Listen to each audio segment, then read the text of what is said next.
Hello. Hello, hello. Hi. You guys will enjoy the split second of me opening my mouth to say hello, realizing the microphones were still muted, and then just pausing ever so slightly, where I just go, Little bit of a break. hello. But we're here. Don't worry about it. Yeah, we're here. We made it. Everything's fine. It's going well. Ugh. I'm desperately trying to find my 1000-Year Vampire playlist. Everything's going according to plan. It's going swimmingly. We're a very well organized Yeah, pair of streamers. Loop me into this. I'm a co-host. I want it on record. I have nothing to do with the streaming on this show. I'm concerned solely with what happens in chat. It's still a host in the title. Damn it. Damn it. As you can see, I'm already halfway through circle warm up. God damn it. I'm doing a terrible job today. Every respect, I am failing in my duties. No. Okay. I've entirely blotted this from my memory, so I need to reread the whole thing. Oh yeah, what even happened with you last week? Goodness. I'm still working on the developer system of feeding. I'm still writing Giselle and Lynette. Not Giselle and Lynette. Giselle and Amelia having dinner. Oh yeah. It's still happening slowly. This one's a little harder to work with. It's a little more finicky, and also with both Bobby and Lynette, I spent a long time after the stream into the early hours of the morning finishing them. Then I have not done it with this one. Right. Looking good for my guys. We are in good. Good thing. After you. The good thing about this though is when I finish this one, I can read the whole thing on stream because it's not boring. It's not particularly dark. Hell yeah! I love having a reading on stream. Plus, I was going to say, I am once again in the familiar state of no thoughts, head empty. Head empty. We're gonna find out what Had we're a gonna very draw. long weekend stream. Yes, this is true. Yeah, once again, disclaimer for every time this happens, me and Blue hung out all weekend, so we might be out of topics. Yeah, we already discussed a lot of things. Covered a lot of bases. Yes. I even did an extra draw. Oh my god, a very good extra draw. That I won't be sharing. God, that's good. Well, we were watching Fantasy High. Yeah, we were watching Fantasy High and I did a draw and I shared it with Curls. It's extremely cursed. She didn't really have a choice. She was sat next to me with her sketchbook, so she had to share it with me by default. Yeah, but it was drawn with the intent of I was going to share me it. watching it. Yeah. Yes. Look, Gore. Hello, Koi. Oh, Estonia's gone.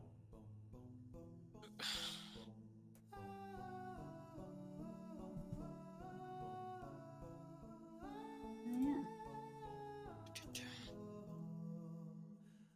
I think my brain has toyed with some sort of continuation / refining on a couple of pieces rather than drawing something from scratch, but it will be a case of I'm gonna see how I feel. Yeah.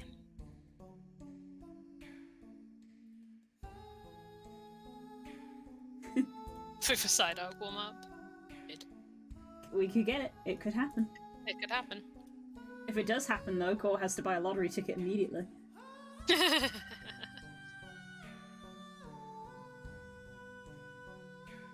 It's a great deal of Pokemon happened this weekend. This is true. Oh, I got a Heatran. Yeah.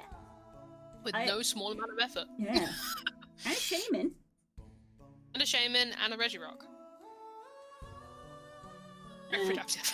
I began the process of, I don't know how long it is, but I began the process of the end of the game, I believe, for Legends Arceus. Legends Arceus, not. I have caught my first legendary, which, you know, I'm going to try to not to spoil the game too much, but those who have done it, you know, there is basically a point where you have to catch a legendary to progress the story. I have done that.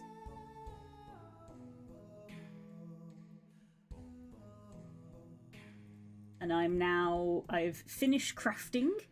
Again, those who know, I've finished crafting the thing after that. And now it's like, go to the temple again. Like, cool, but what if I vibed and worked on my Pokedex a little bit more? Because I felt like it, even though, you know, the world's ending. That's the joy of open world games. The world is ending, but hold on a second, I'm gonna go do stuff. And I found a random shiny just, like, out in the world, just full odds. I don't even have a complete Pokedex page for it. It was a Barboach. So just full odds, chilling in the river. And it was a case where I heard the sound effect before I saw it. I was just flying overhead and I heard the bleep, and I was like, ooh, pause, slam on the brakes. And I found a fish.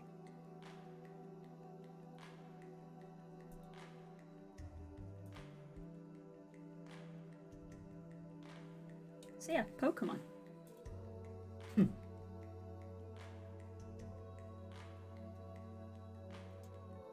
I need to remember to actually load up my Brilliant Diamond and Shining Pearl, though, to actually get the Shaman Mystery Gift before it expires, because it won't last forever. Yes. Even if I'm not currently playing that game.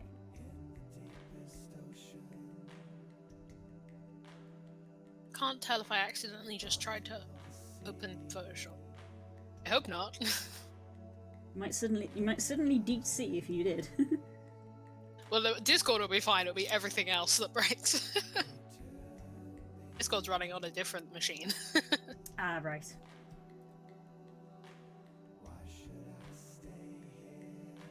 I never know how you have your machine set up, because I know you have two. I have a shitty Chromebook that is running Discord in browser. Ah. Everything else is on Cecilia. Which is unfair on Cecilia, really. It's because Cecilia can't run Discord. It's her own fault. The Chromebook, the Chromebook refuses to run anything else. But it refuses to run anything else. Is that it? What do you? Yeah. So I can't. I could have everything up on my Chromebook, but it's just the like combination of things, right? Like I couldn't have Twitch, my docs, and Spotify open on my Chromebook because it wouldn't work. Yeah. But Cecilia won't run Discord, so it's like the exact combination of things. Context for people who don't know me in real life. Cecilia is my laptop. I think calling her a laptop at this point is generous. She's over 10 years old. She's an old machine. The fact that she works at all is honestly a blessing. But yes, she's a temperamental beast, but she's been good to me. But then I do have a shitty Chromebook for purposes of going to class and taking notes. It can go in my backpack without breaking, basically, because Cecilia's about this big. But yeah, that's how I've got my setup kind of working here. Cecilia's also happier with an external monitor than my Chromebook is. It's like it's a lot of trial and error. Yeah. Weird Frankensteining setup that you've got. Yeah. That's how I make things work around here. You make do with the tech you have. Not great, but I've only been able to send 4 Oh, volunteers, Blue, but I'm I made working a thing. towards it. This will only be maybe interesting to you, but I'm going to talk about it anyway. Obtained something I was very excited for when I came back from yours. You see this boy? Oh. I was so There it excited for the little is. guy. Oh. So small. It's very tiny. Tiny. Been after this thing for years. Who knows this already, but I've been trying to track down this short story that Madeline Miller wrote since it came out, which was in... Once I'm Exactly. able to actually actually join the war. since it though. came out in 2013. I'll have a much better chance because And I could not get a copy of this anywhere because this is relevant to what I study. I was trying to find a copy of it, and they released in the UK. They released a cute little mini hardback version of it, which is mostly just the collector's item. But I love Madeline Miller. She's kind of part of my expertise. So I was like, yeah, sure, fuck it, 100%. And I have it, and I have read it. Beautiful. And I am very glad that I do. It's honestly just gorgeous. Like I don't know if you can see on camera, like how because pretty your camera's kind of freezing up, which is really laying weight to your laptop setup. Because your camera's kind of frozen at the moment. Up and on again. Oh, no, things are still. Things. Alright, things are Better still yes, thinking no. about- everything's fine. Not really, I'm afraid. Obviously, uni internet. We love to see it. Yes. I did have a little blip on my connection thing, but it's settled now. So let me disconnect and reconnect. Hang on.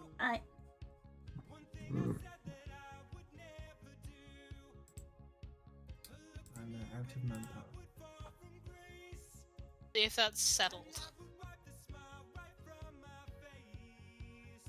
Am I here? Yes, no. Yeah, you're very low quality. You can't be here. Ugh. Uni internet. Yeah. I can see it keep going down to yellow and then green and then yellow and green. Just having a little blip. Glad to see they still haven't fixed that from when I was there. To be honest, it's pretty good because I can play MMOs and be fine. I can do that on my home internet. It's just slightly less stable is the problem. Fine quality, it's just not very stable. There we go. Okay, have we stabled out? Maybe. Looks like it. We're still a little low quality, it. but we don't appear to be freezing. That's okay. Yeah, it's just a very pretty little book. It looks like it, yeah. I'm catching light. Yeah, it's got a bunch of little like sparkles. It's like a dark blue, and it's got a bunch of little sparkles in it. It's very good. Yeah, it's interesting to me as a. I don't know if like most people would find it interesting, but I find it interesting as someone whose area of expertise is literally this. Knocked a bunch of stuff over trying to put that back. Find out who designs those covers. Probably find that out very easily, actually. Let me see. Does it credit your cover designer? Sometimes they do, sometimes they don't.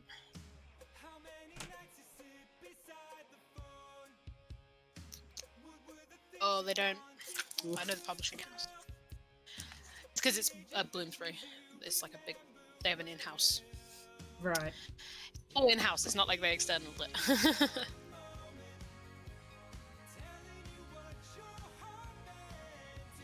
Okay, back to rereading this.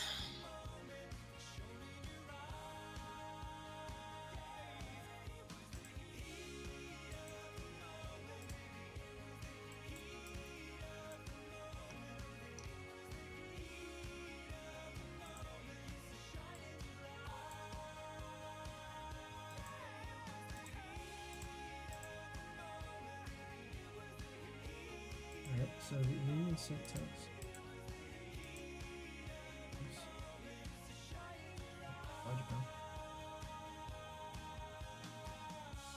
These two sentences are just the wrong way round. That's fascinating. How did that happen?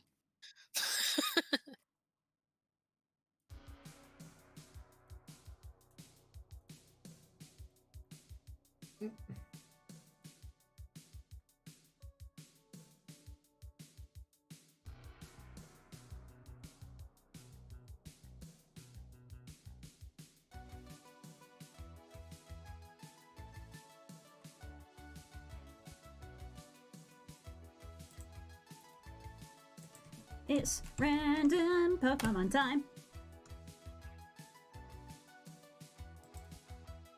Paragon. Oh, nice. It's a strange little bird. Weird little geometric burb. That scares Professor Lavington, which is very funny.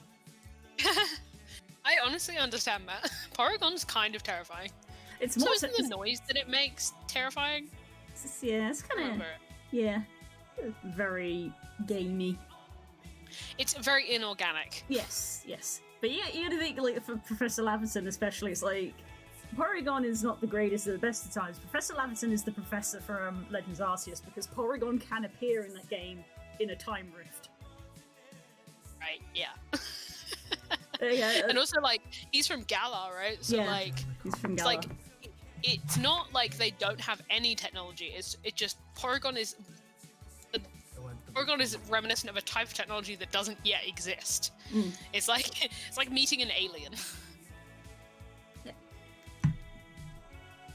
Legends Arceus Pokedex entry. It has no discernible heartbeat and does not seem to draw a breath, yet it appears to function without issue. I cannot even begin to explain this utterly bizarre anomaly. And then I'm gonna go up the Does that pages. imply that other Pokemon do have, like, recognizable bio? Let's not read into that.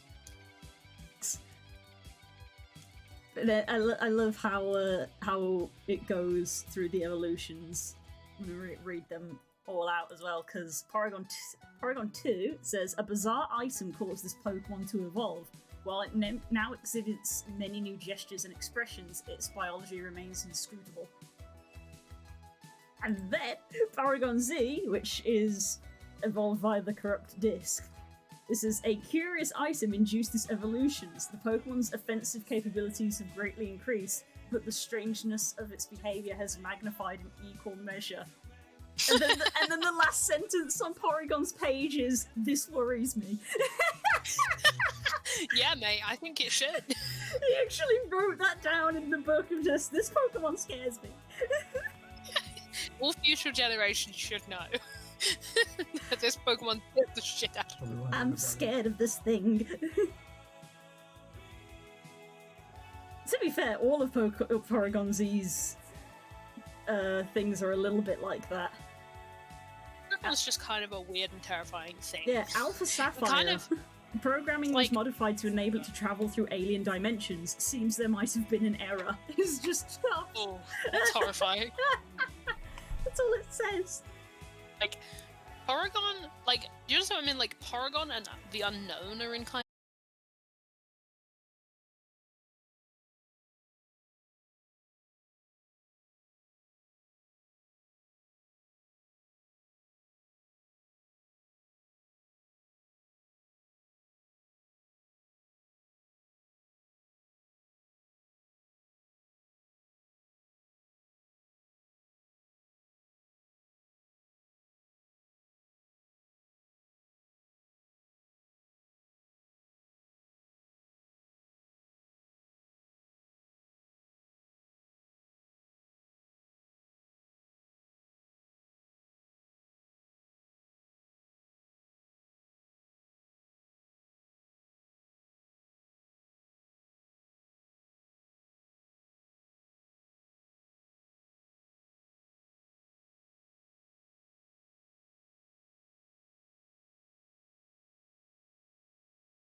I make a Strixhaven PC. Hell yeah.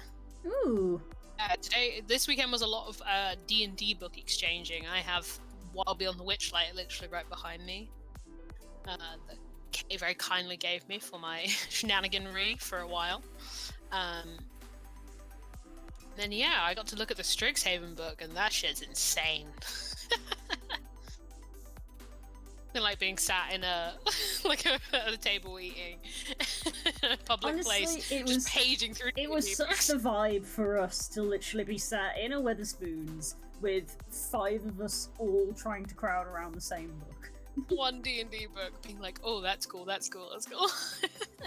All I could see was the artwork. I couldn't read anything. That's the most what I was looking at, to be fair, because trying not to read campaign settings that I'm not going to run. Yes. So I was like, I'm not actually going to read a huge amount of the setting. I just want to look at the schools. I want to look at the new spells. I want to look at just kind of the vibe. Get a read of the vibe. Yeah. If anything, all it confirmed for me is if I was in a Strixhaven game, I would have even less of an idea which college I would want to play.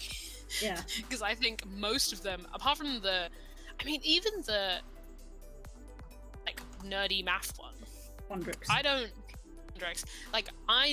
It's not my favorite, but I would probably make a PC in it pretty happily. Like, I don't think there's one that I dislike. I'm definitely like torn between Prismari. Prismari! Prismari? Yeah. No, that's not silver. Yeah. Is Japan versus China Prismari, silver? I like. I like the other 3 basically.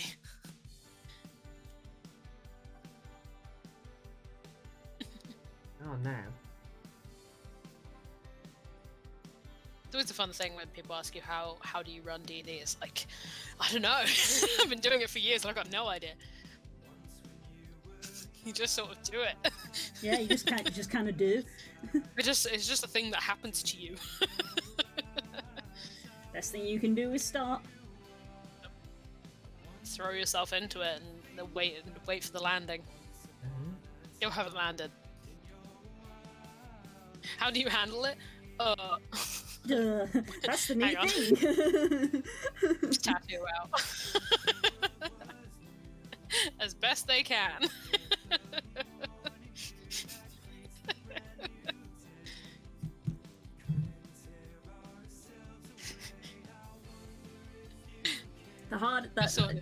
I've said this to like loads of people at shows and stuff because I have been asked it before, and it's always what's the hardest thing to do? And I'm like, literally just starting, because you'll never think that you're ready. Yeah.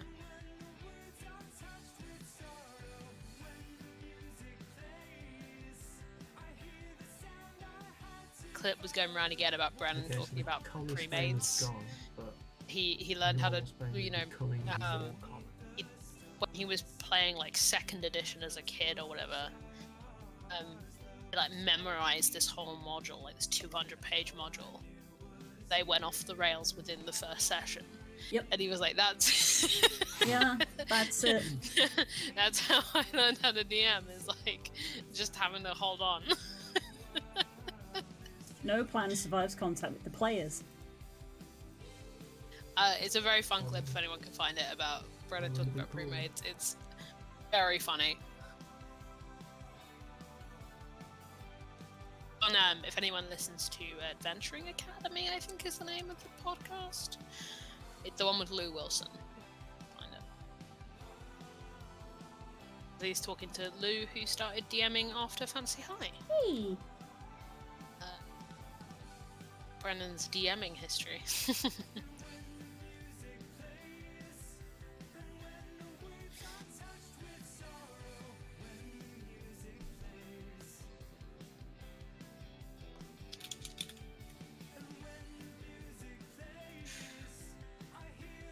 What's the word I'm looking for? Unconditionally. That's what I'm looking for.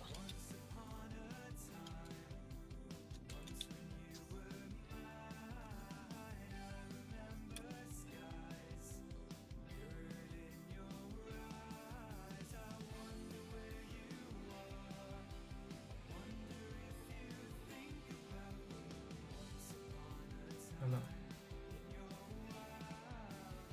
The playlist I made to write this thing is really good. Really vibing to it. You guys are ready? Mwah. Mwah.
Do what? Yeah.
Are you using the straight line tool a great more than you thought you would be?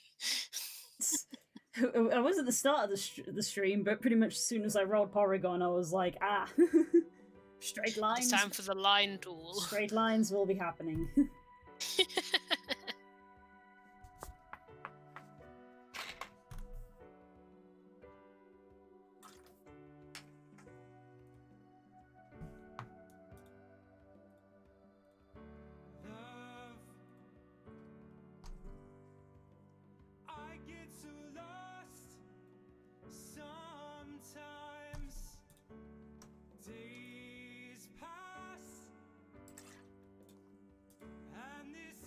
AR8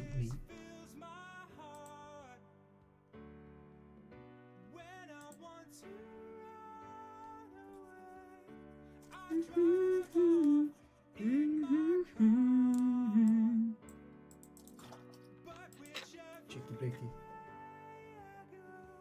Yes, you missed the joys of me talking about Paragon 2 and especially Paragon Z to girls.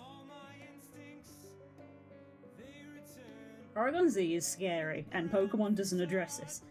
Well, Professor Laverton does. Professor Laverton is a Paragon truther. He's just there, just like, these are horrifying, why is nobody else concerned? So it's being very quick, and I don't know if how much of a good warm-up it is, really, having Paragon now that I'm in the process of doing it, because it's like, there's not a lot of real drawing because it's line tools, and there's not going to be a lot of shading because each face is a different colour because it's angular. So I don't know how viable. You can always leave it early. It's only just like a little bit to get you going. Yeah, I mean, I'm gonna finish it, but we'll see how it goes. It's probably better since I said that my brain was semi-considering more finishing something than starting anything new.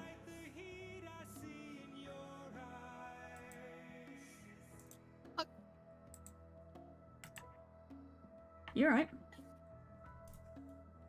How do I lose a book that is that big?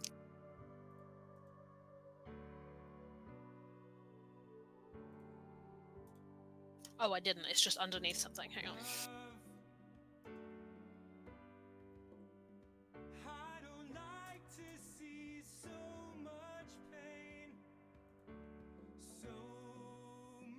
I like that from me, we've had like the dichotomy of me is like, ah yes, tiny book.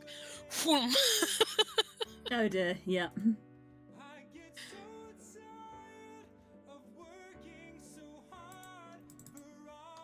Pretty much, Cora. It literally says in Laverton's notes of like, this Pokemon doesn't appear to have a heartbeat. I'm scared.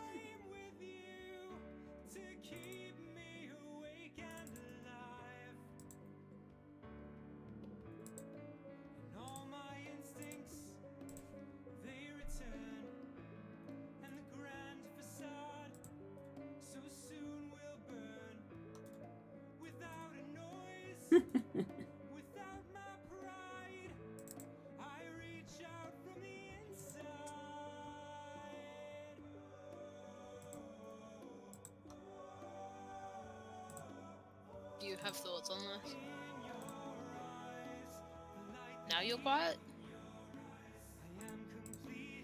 She's in a mood. Sulking.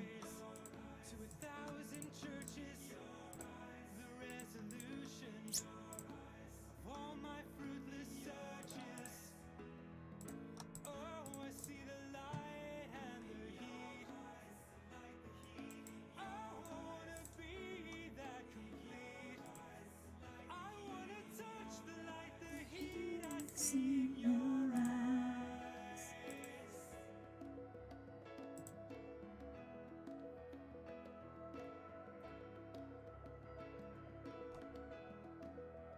Accepting all I've done and said, I want to stand and stare again till there's nothing left and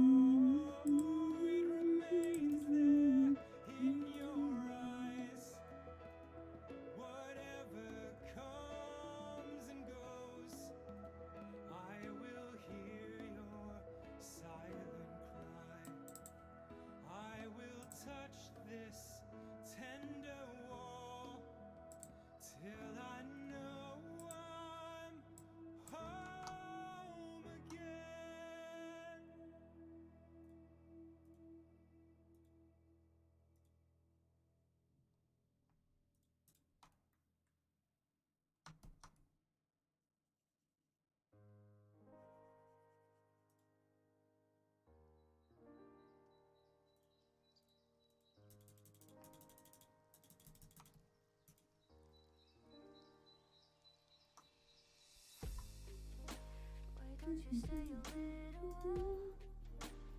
Won't we hold on to the thoughts we share? Let us watch the rain go by. Always remember those sweet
Very good.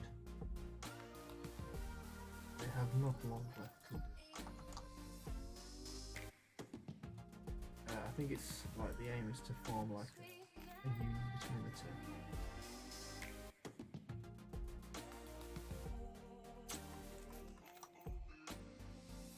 Gains topple government war goal against Spain.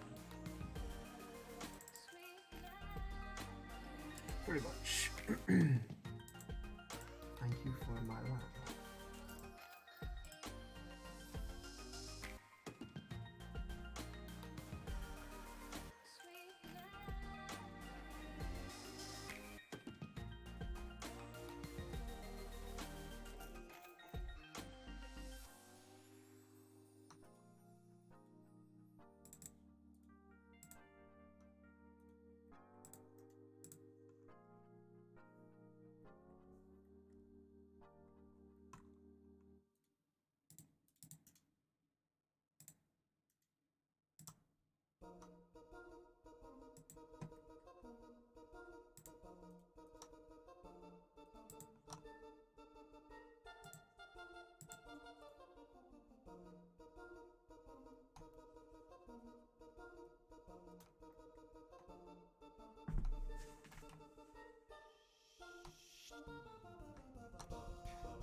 Okay.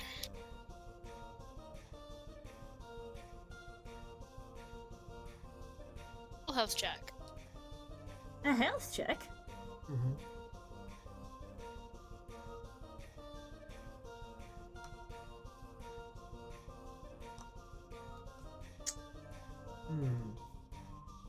I mean, I don't know whether to be more impressed that they've got 70% or disappointed that they don't realise that they don't have. I'm torn.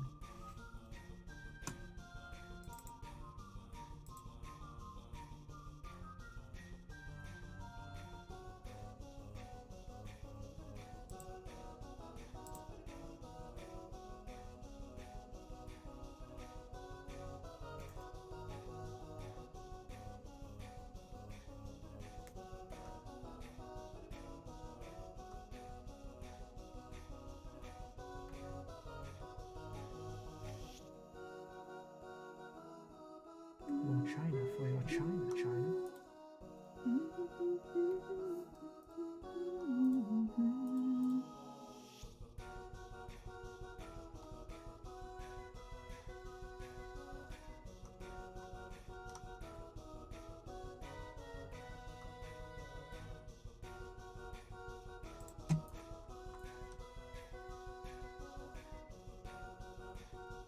Chat, I need your help. Actually, also blame. I don't know what happens here. Oh. I've been trying to make my mind up for this entire thing. So for context for chat, who have not been following, I'm currently writing a scene between Amelia, who's our protagonist, our vampire protagonist, Giselle, who's her little sister. I cannot decide if... Bear in mind, this is going to feed into next week when, or whenever I write the next part of this, and they lose the mana. They are driven from the mana, both of them. I cannot decide if Amelia tells Giselle this, whether she doesn't.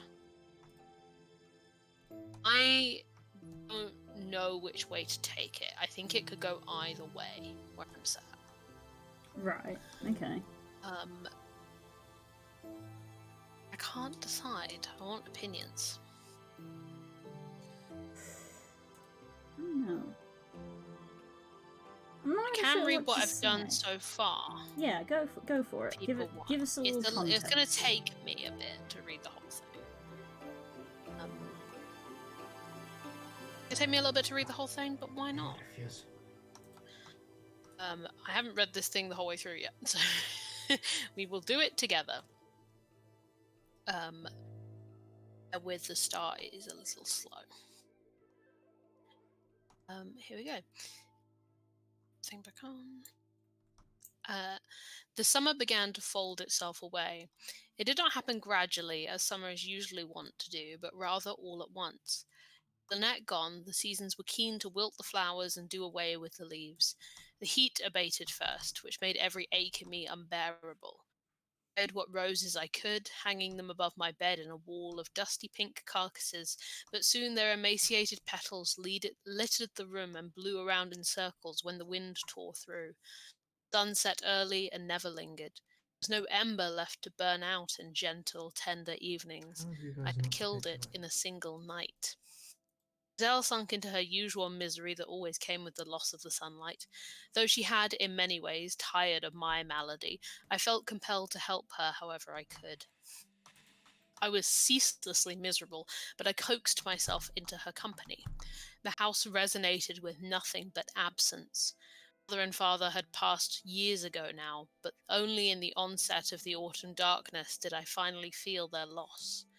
No letters came from Bobby. Annette had filled the empty space of the entire manor all by herself, and I had never noticed.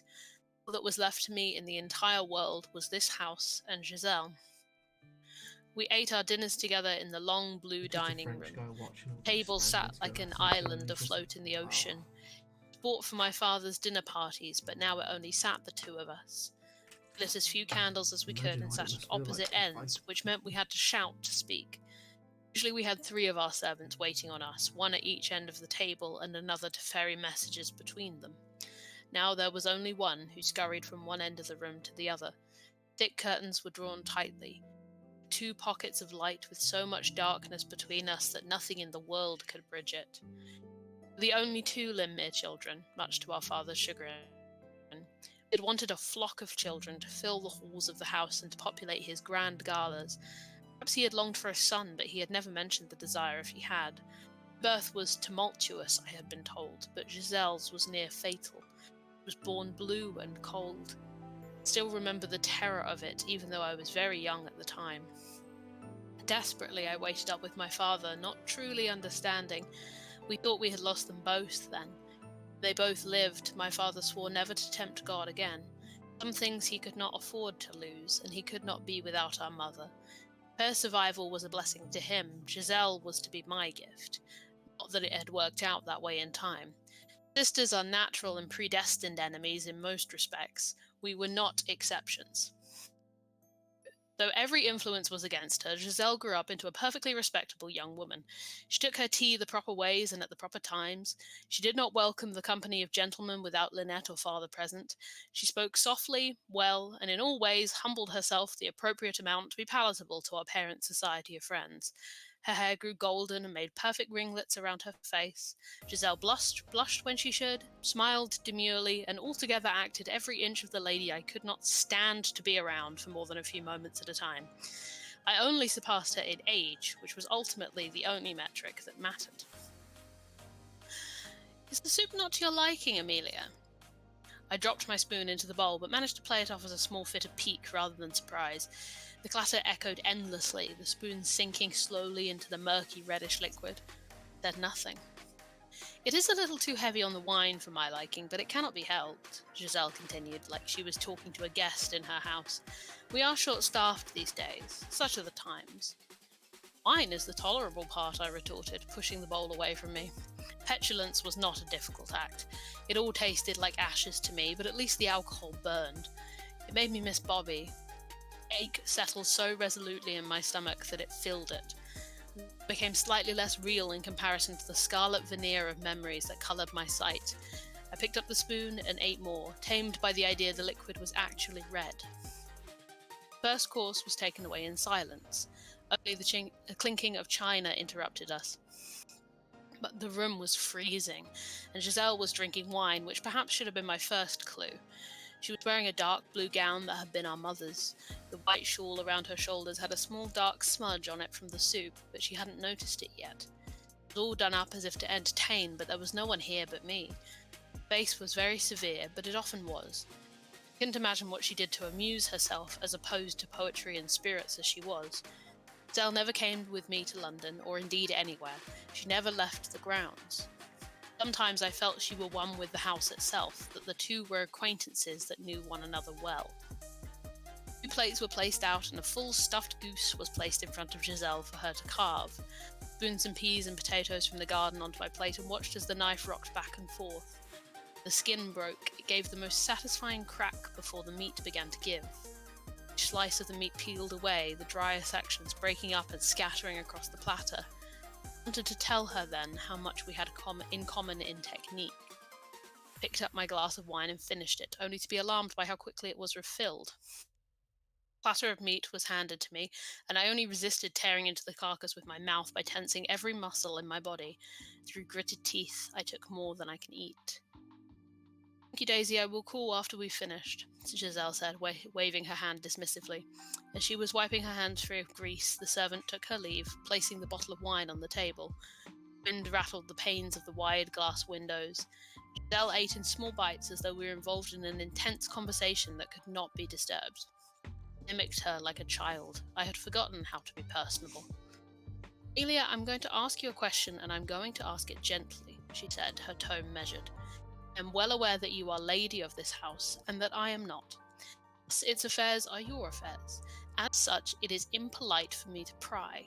It has been our long-standing agreement that a lady's business is her own, as it should be. I do not inquire after your antics, no matter how relevant they become. However, the fire at the bottom of the garden has bothered me. Lynette, I know, was very dear to you, but surely you know something about how the fire started. Words left my head ringing. With all the intonations of polite conversation, she had opened up the space between us and placed the ruins of Lynette's house as a new table centerpiece. The spectres of curious guests rotated around it, scoffing and laughing at the curious choice and making polite inquiries about its construction. Bit by bit, they took pieces of the brickwork and piled it onto their plates, raising their eyebrows. What I know about it, I'm not privy to what happens in Lynette's dormitories, I lied. I found out about it in the morning as much as you did. I am only gladdened that it did not catch the roses. They are so lovely in the summer, and it would be a shame to lose them. I had retained a heart, it would be an echoing drum, but Lynette had taken it with her when she passed. I felt her love around my shoulders as a mantle. Giselle nodded politely. I could not tell if she believed me. Truly a pity. I do so love those roses. They were Mother's favourites, she concurred. But it's just so strange. I know Lynette was so paranoid, poor girl, that she rarely slept out there for fear of being far from us. She acted so bizarrely sometimes, but there is no help for a bad appetite outside of God's grace. A strange girl for certain, but I was partial to her. Words sat upon my skin like an exposed seam. I thought about the goose again. Top lip curled up. Giselle spoke like our mother, with none of the age that made it palatable. Lest you forget, dear sister, she was your senior by some years. Some respect is owed, I replied. This whole topic upsets my stomach. Stop, or you will turn me off my dinner. Meat will do that on its own, Giselle replied, more rudely than she normally would. The servants are all up in arms, you know. They are determined a ghost set that fire, punishment for transgressions against God or some such. Nonsense, I cried. God surely has better things to do, be occupying his time. Giselle stood up and left the table. For a moment I was terribly afraid of her. Then she collected the bottle of wine and returned to her seat, and everything abated. It's not for us to say what God can and cannot do, dear sister, she continued. But the rumour enough has been sufficient to disappear half our staff. Surely that has not escaped your notice. Fork screamed across the bottom of the plate. I looked up towards my sister, sat at the head of the table. Her eyes held nothing but pure contempt. She was the only person in the whole world who did not unconditionally love me. I tried to find evidence of my guilt on the sleeves of her dress, in the curl of her hair, or the intensity with which she ate. I could not discern if she knew the truth. It has not, I replied. I was fully aware of the situation with the staff. Bones littered the floor of the long-forgotten guest bedroom on the second floor. I fed their clothes to the fireplace. Had she seen the smoke from the chimney? No. How would she know which fireplace was which? Yet she was one with the house. Maybe she knew everything that happened within these walls. Invisible worm that flies in the night and the howling storm has found out thy bed of crimson joy, and his dark secret love does thy life destroy. Invisible worm, she was there. She knew everything. Everything. She must. That's where I've gotten to. Bloody hell, Carls, go off!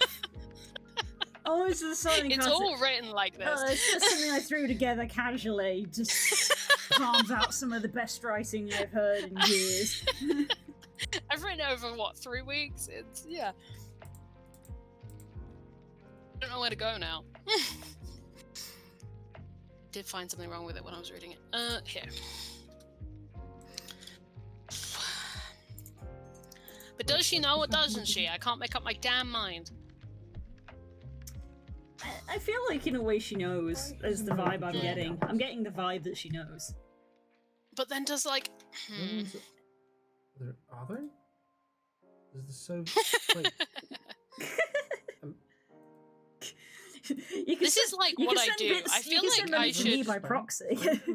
and I can give girls like a coffee the next time we meet up. I feel like I should... This is what I do, like... Shit, I'm glad I'm not part of that. This is, yeah. I hadn't quite joined the comment turn just yet. My art of choice. Glad I paused Yeah, on yeah, that. art stream.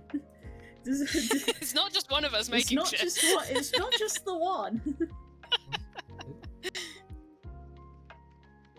Oh, yeah, Soviet American war. I am good at this. Already? It turns out. Alright.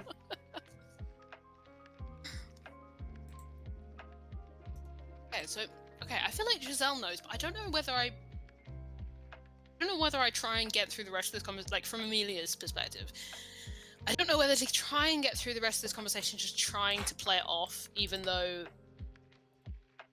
like, both know that Amelia just goes through the politeness of the rest of this conversation, or whether Amelia just admits it. That's the thing. I should mention, by the way, any references to the fire, this is the Lynette thing. I'm not going to read that out, but you can find it on my Twitter. Mm-hmm. Because you can kind of gather that from... You can gather. She burns down Lynette's house to cover the fact that she kills her.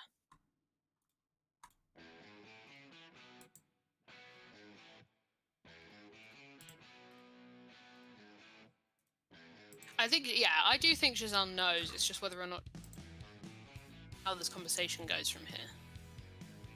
Also, the thing about the invisible worm, it's obvious on the document, but it's obviously not obvious when I read it. That's a piece of a Blake poem. it's segmented on here, but you can't tell when I read it. There's a little bit of poetry in every chapter. Either Paradise Lost or Vocal Ballads or something. It's part of the theme.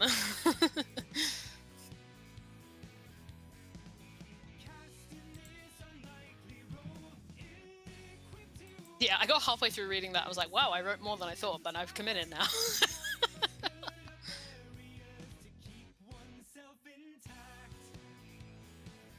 Just casually throwing in poetry. I mean, like, I decided this girl was going to be a poet, so I just started smuggling in some... It's also fun to take poetry out of context, especially, like, very moralizing poetry, and putting it in... That's, like, a thing that vampire stories do all the time. Is they take little pieces of, usually religion, just kind of warping it. The Lynette chapter has a massive section of Paradise Lost, and also Occasion of the Rights of Women, which is just like completely taken out of context and warped to fit this, which is fun to do.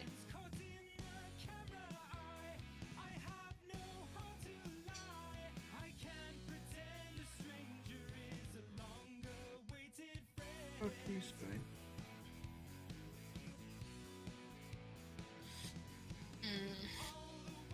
They have a negative 12 opinion of me. Because apparently I generated world tension.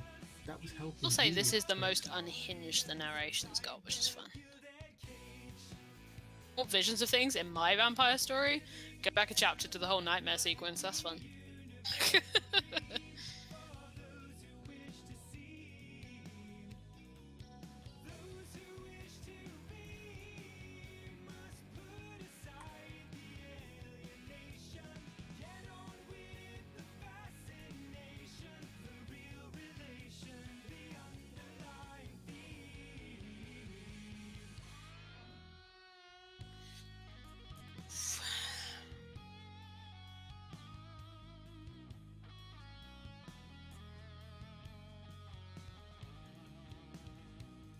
Where do I go?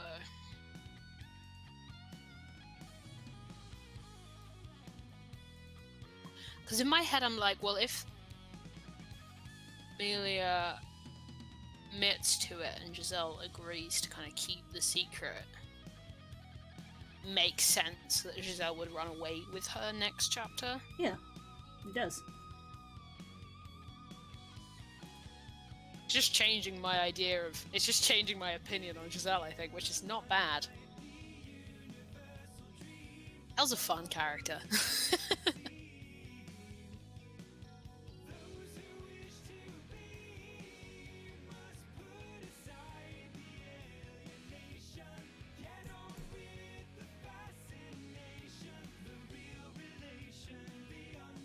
I think they're in cahoots easily. Well, the thing is, part of the the prompt for next week also involves them changing their name and identity, basically. So that would also make sense.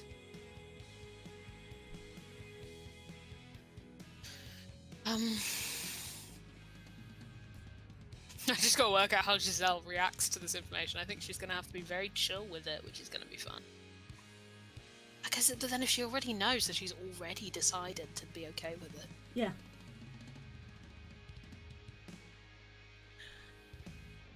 No one in this is likable.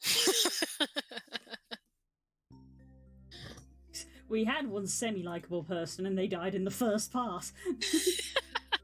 Bob, I would argue Bobby is not likable. Lynette was the only likable one. The whole chapter is constructed around the fact that she's the only good person in this whole story. She dies in chapter 2. The only person, potentially in the entire story, we'll see how we go, but at this point she's the only person who was killed but not devoured, or was killed not for reasons of, like, hunger, essentially. Right. She was just killed. Which is sad in its own way.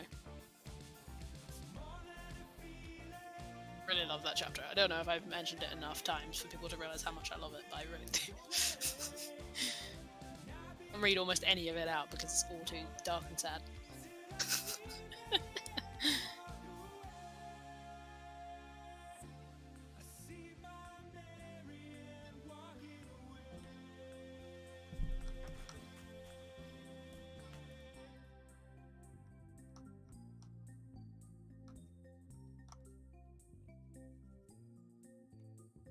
So many people have come and gone. Their faces fade as the years go by. Yet I still recall as I wander on, as clear as the sun in the summer sky. Ooh, I might use this as an excuse to do exposition. That's 100% what I'm going to do.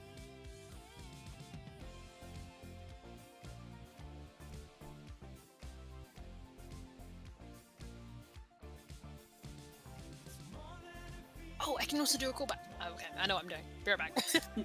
We've decided, we've come to the conclusion. It has been made.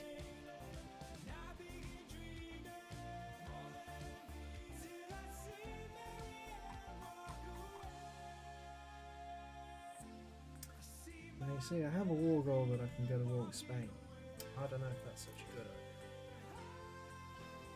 They still have a fair amount of troops.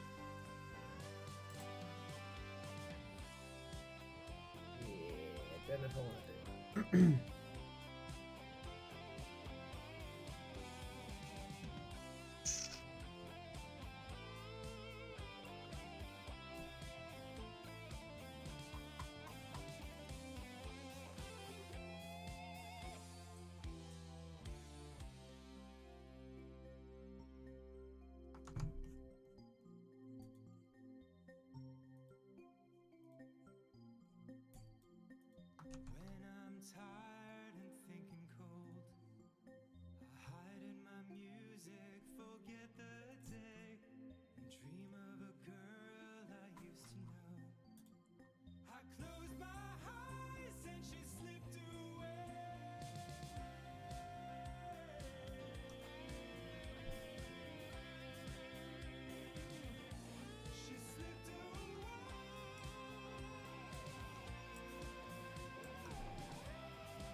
So far, this war between the Soviets and the Americans is a cold.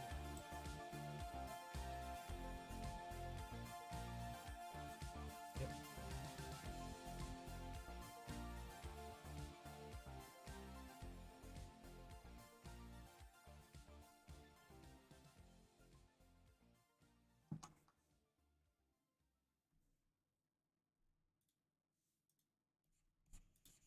She packed my bags last night, pre-flight.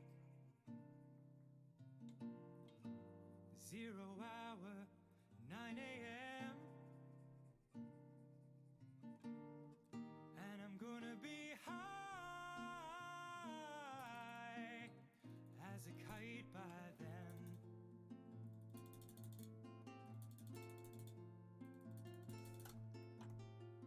I miss the earth so much, miss my wife.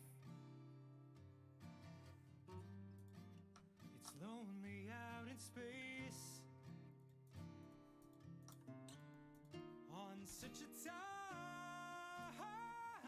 timeless flight.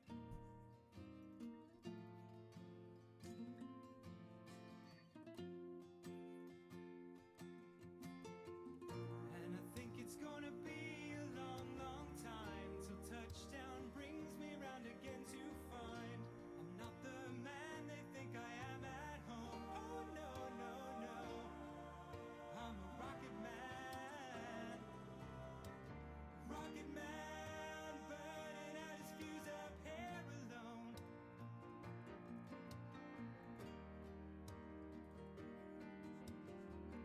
And I think it's gonna be a long, long time till touchdown brings me round again to find I'm not the man they think I am at home. Oh no, no, no, I'm a rocket man.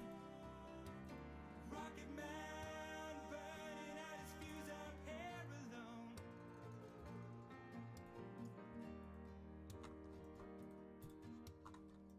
Mars ain't the kind of place to raise your kids.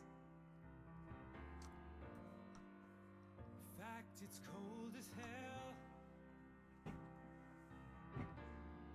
And there's no one there to raise them. If you did,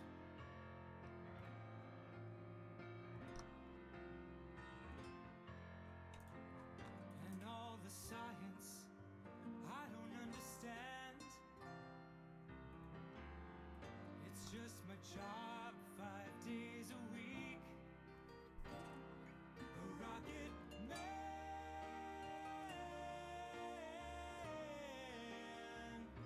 A rocket man.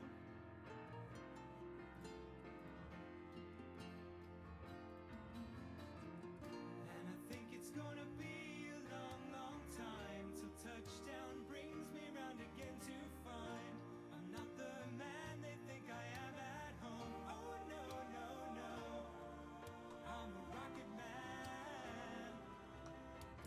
Rocket man, burning out his fuse up here alone.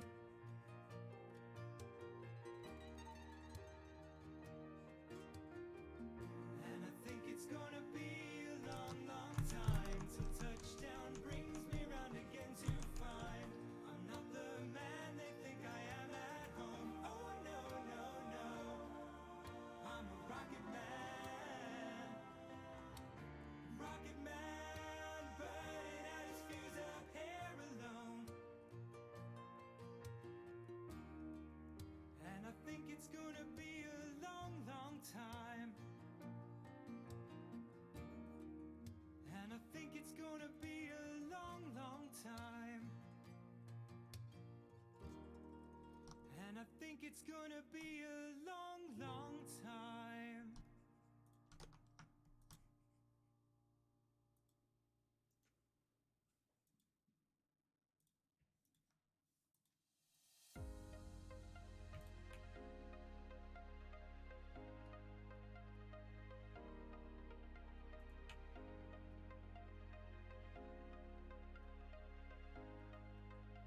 Is there anything stopping us from Oakheart next week? That says in the chat. Oh, in theory, no. Ask the chat. I mean the OCAR chat, not this chat. You're the DM. You ask. Fine, I will.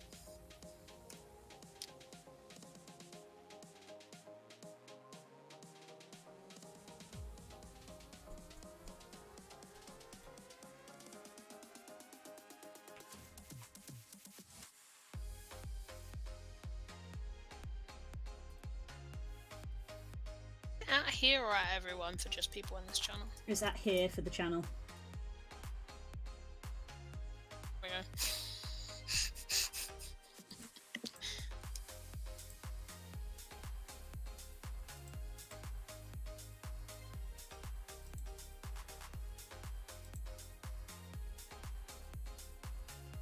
Are both D&Ds still on hold for this week? Assuming so, yes.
I really wish Spain was not in the common turn.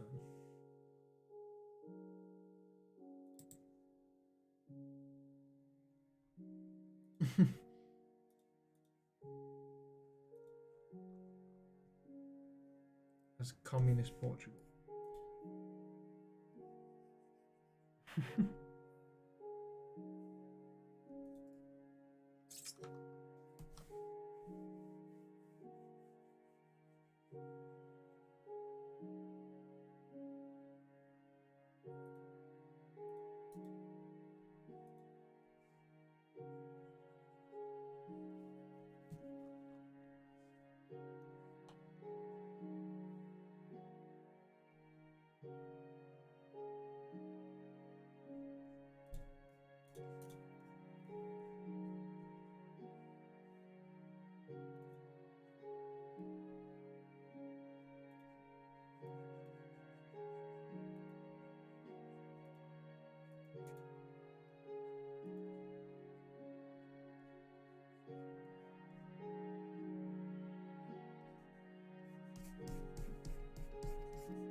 Where was the need?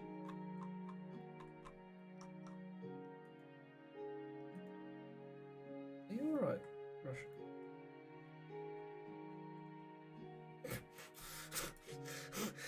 Do they just need oil or something?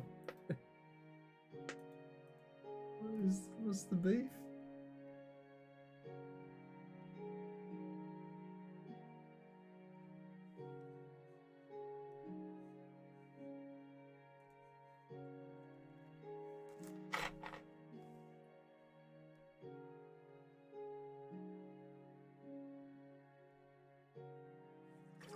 Wait, why are those war with Afghanistan? They have nothing.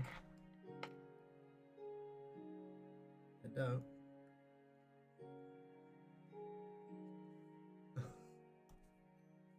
Alright, in terms of the game.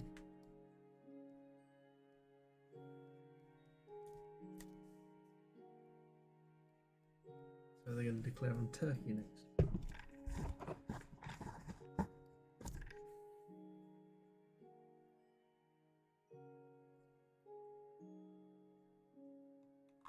Jesus, Portugal has a lot of tungsten. Holy crap.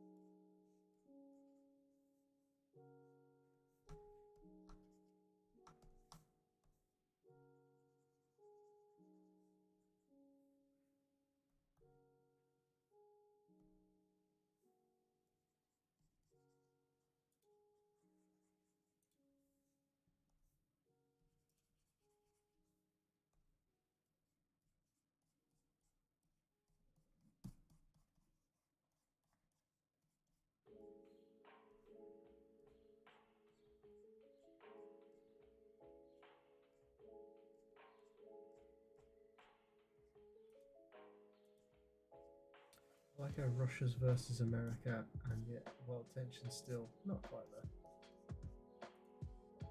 As the Italian-French war go. Wait, Italy's versus France? Italy is against France.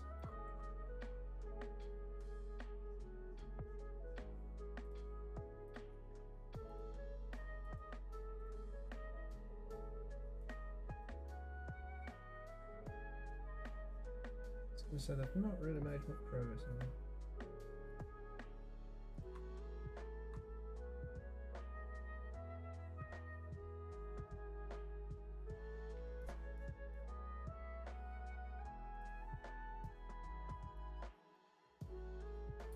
I'm going to nip to look.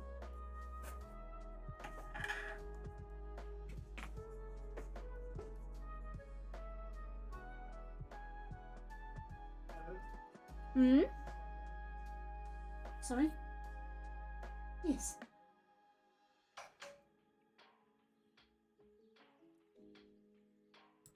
Ooh. I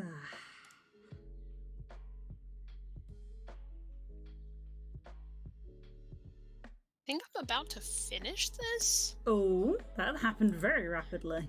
It really did. Just came up with how I wanted to end, and I'm like, oh, I could just do that now. Oh, there you go then. Wild.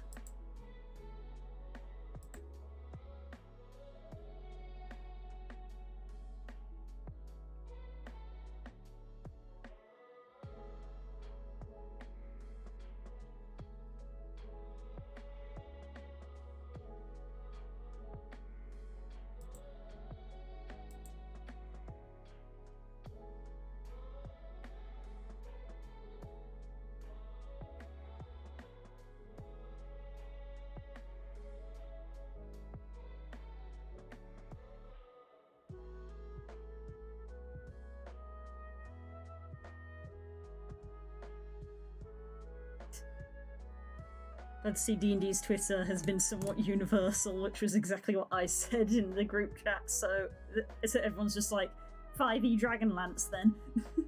Oh, right, yeah. I don't have a lot of context for Dragonlance, but like... I don't have any I either, listen but to I hear people like it. Yeah. I know people have been after it. Yeah, it's been a while since, It's like Eberron, Dragonlance. Yeah. They're like the two. Yeah, it's literally like the top 3 in like worlds is literally Faerun, Dragonlance, Eberron. So because they've done Eberron, everyone was just like, Dragonlance win. And there you go, basically. I just saw Moon Sorcerer and was like, hello? Yeah, we all did. We all did. Hello. I would like to play my Shifter Moon Sorcerer. Werewolf? That's just a pox. Bet you weren't anticipating a sorcerer multi-class, were you? No, but now I'm thinking about it. That would pick my brain for so many reasons.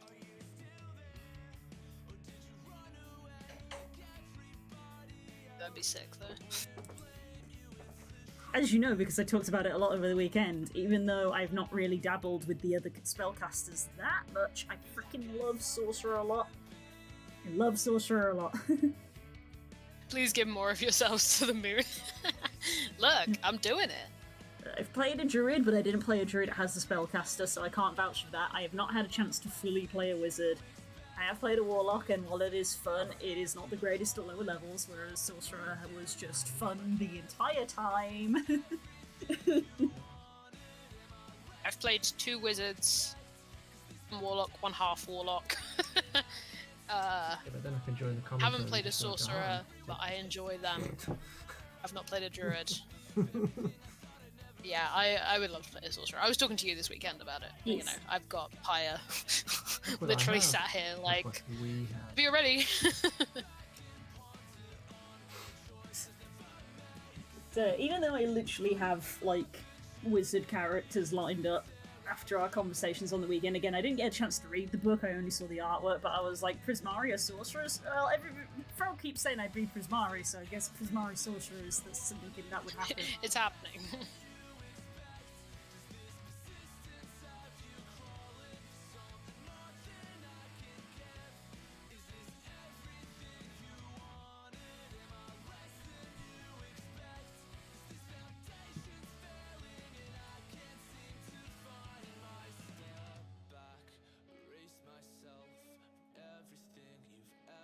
Oh, Spook's having a look. I'll load up the new thing I've put up. New Unearthed Arcana's coming.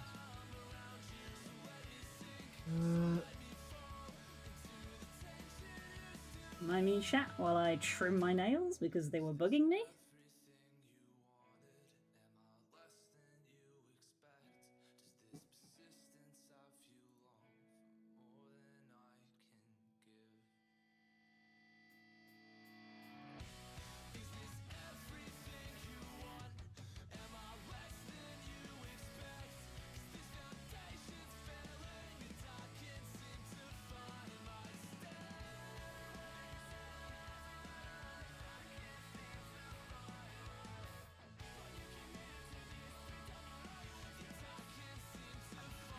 So, Kenda are basically elves mixed with halflings.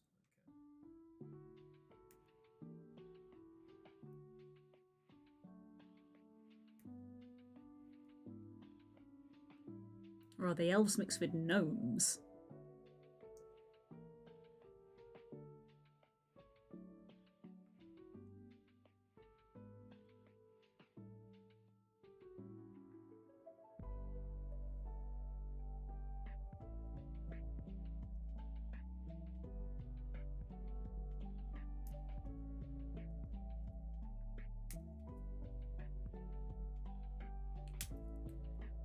Oh my god, you get spells based on the moon phase.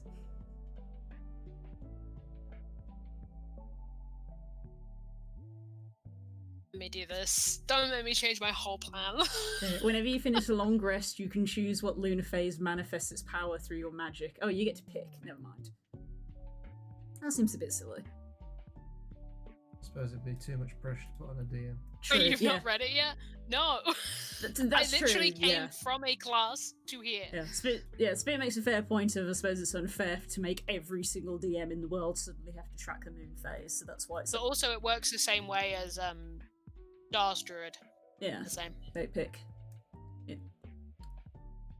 Lunar phases influence your meta magic. Each lunar phase is associated with spells of the following schools of magic: full moon, abjuration, conjuration; new moon, evocation, necromancy; crescent moon, divination, transmutation.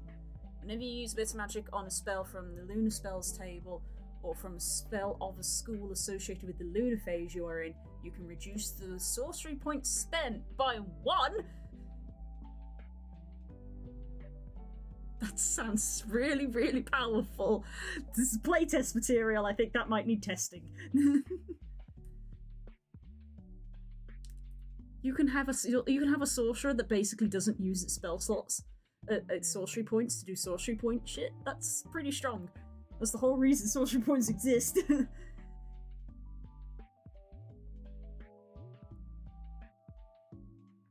Okay, it has a limit. Good. This is all I'll say. Good. Had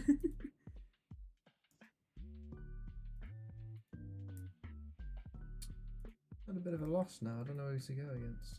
Interesting. Yeah. I don't know who to try and go to war with because everyone is like guaranteed by Americans. So it's basically I'm gonna have to join allies. I'm gonna or redeem take a sip because I communists. realise I've not really had a lot of water tonight.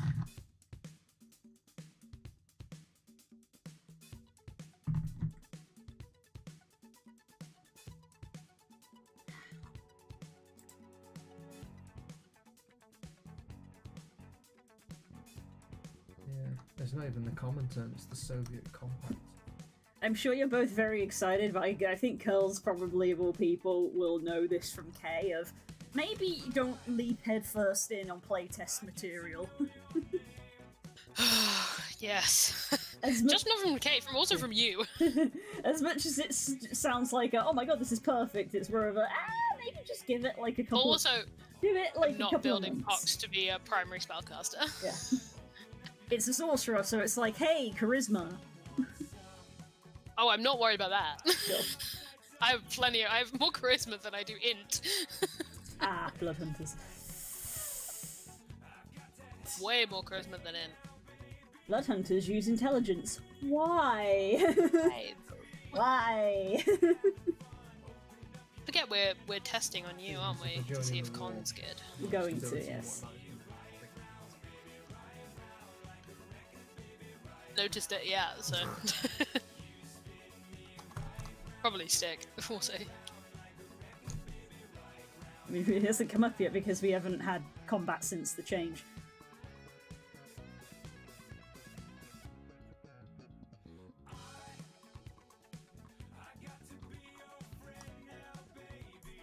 It's what Spook schooled me in when they released the Circle of Stars Druid, and I was like, oh my god! And then he schooled me about multiclassing and was like, just because the name sounds like something you want doesn't mean mechanically it's something. And the thing is, I'm reskinning the rogue subclass I'm doing anyway to be Moon. It's not even like I'm lacking aesthetic. Yeah, we already reskin things enough. Find mechanics that match and reskin rather than force yourself to use something that just doesn't work. We've learnt things in our time playing D&D.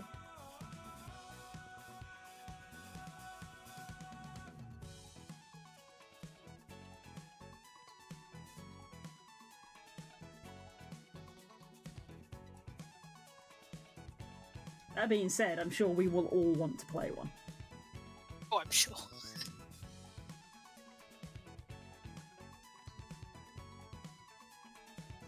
This feels like the the despicable meme. Like, new class is released. You want to play a character, doesn't suit your current character. You get to make a new character!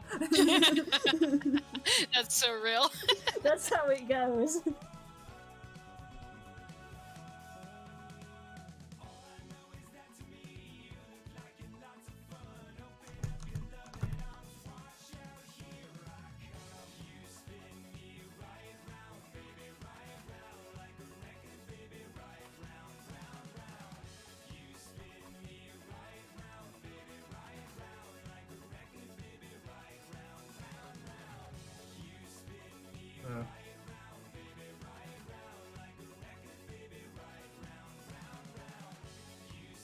Are they too strong?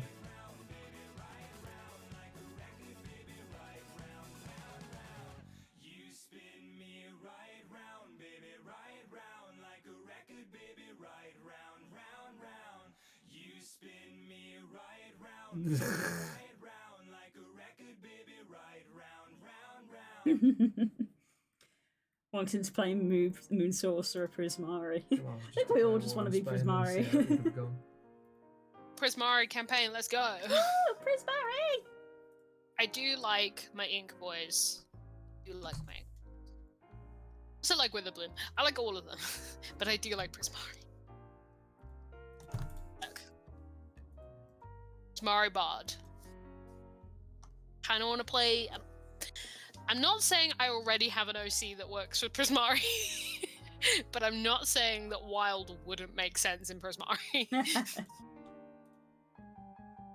Literally, the whole paragraph that I read that Frog pointed out to me in the Prismari thing about like the soul of art, that's his shit.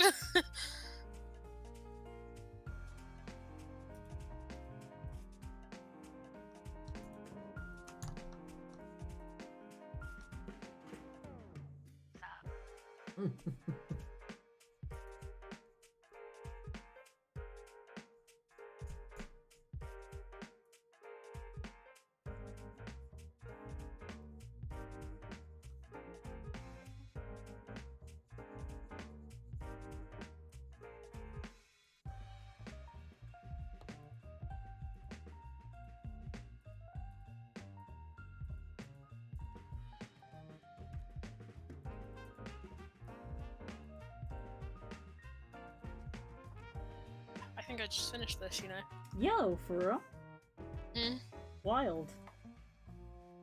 Read the rest of it? I fucking read the rest of it. Yeah? Actually, like 4 more paragraphs from what I read. Story time. More stories. There's a reference in here, I do need to just quickly clarify. There's a reference in here to something that happens in the Bobby chapter, but I don't think you need to know that. No, that's fine. I used this as an excuse to do exposition about what happened to Amelia, because I never explained it in any of the other chapters. And we can resume our D&D conversation. I'll go back a line, I guess. She was there, she knew everything. Everything. She must. There we go. Wine glass shattered in my hand. Stared at it. Giselle did not move. There are worse things out there than ghosts, I said, outside myself. I was looking at the cuts on my hand that did not bleed. You're going to tell me what happened to the staff, Amelia? I looked up at my sister. With the fireplace behind her, she almost looked pale blue again. I no longer sat eating dinner surrounded by the ghosts of our parents' house. We were two undying things in the space between. Remember my last dance, I said. Remember that stranger who came into the ballroom in the white riding cloak? I do, she said. Blew out all of the candles with a wave of their hand. Said you were a being of sin and gluttony when you would not serve them. She put her cutlery down and focused on her glass of wine. The bottle was empty. I had emptied it. It was not all they did, I replied. I scavenged my own body for the words, but could find nothing to express the horror of what had possessed me since. Giselle did the one thing I did not expect her to do. She waited. She folded her arms and leant back in her chair. The expression she wore was borrowed from our mother, and I wondered just how many secrets she had kept nestled safely behind that impassive face. I took a breath and remembered the waft of damp earth that blew in through the open door. All of my guests, all wrapped up in their gilded silks and secrecy, froze in an instant. They were fixated on this figure in the white cloak who glided in with the evening mist. They had asked me for wine, and all I could do was laugh. I've been so hungry, I said, confessing. I feel that I am being held prisoner from myself. All I have done since that day has caused me only pain, and I am pulling everything in this house down with me. And the door to the study, there is a body of my friend. In the ruins of the house at the end of the garden, there is another. I am an animal, Giselle. All I know is hunger and poetry. Poetry, she said, her eyes dull coals. No poetry. My head, I explained, digging my nails into my hair until I felt them break the skin of my scalp. Voices, incessantly, read me poetry. I am possessed by it. I know it is those who I have lost. They mock me. Giselle pushed her plate away from her, wiped her mouth. The room returned to us sense by sense. First, the smell of roasted goose and embers, and the cold of the room. Quiet, cloying dryness of sweet wine. We had been enemies her entire life. If he destroyed me, I would deserve it. I see my disdain of the poet type has served me well, she said, standing and raising her voice. Daisy, would you come in here, please? We are finished here. I felt I could not raise my head. I was folded fully in half, my elbows on my knees. I was waiting for the guillotine when Giselle rested her hand between my shoulder blades. I looked up towards her. She was wearing another of my mother's faces. You wouldn't mind, Daisy, she said, never breaking eye contact with me. Sister is not feeling well. Would you mind checking on her later tonight? She is staying in the guest bedroom on the second floor, one that overlooks the rose garden. That's where it ends.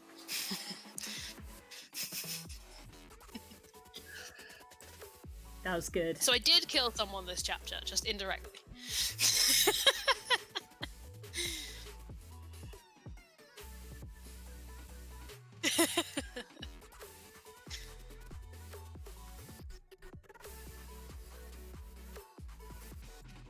2 or 3 things when I was reading that, but...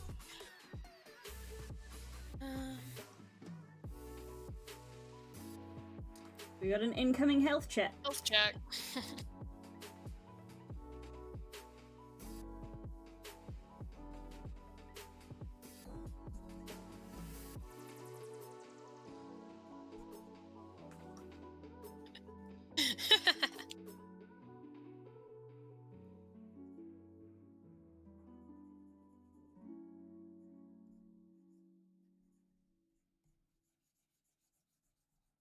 These are not nice people. No. No, they're not. No, I haven't. I've written exactly one nice person in this whole thing and I killed them. They are dead. Send a witch hunter after they ask? That's next week. They have to move. Do you get what is coming to them? That is gonna happen.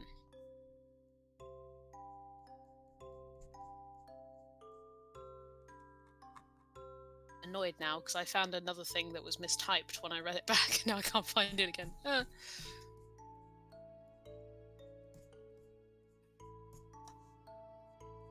to anyone who's read the Bobby chapter who got the wine glass reference. Yeah, what were we talking about in D&D? Anyway. Yeah, sorcerer whose pupils change with the lunar cycle. That's pretty sick. Mm.